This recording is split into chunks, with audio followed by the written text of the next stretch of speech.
Ära åt Gud i höjden och frid på jorden bland människor som han älskar.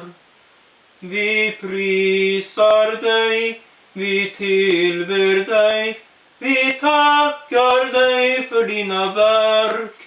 Herre Gud, evige konung, vår himmelske Fader, Herre Guds son, vår broder, Jesus Kristus, helige Ande, livets källa, vår hjälp och tröst.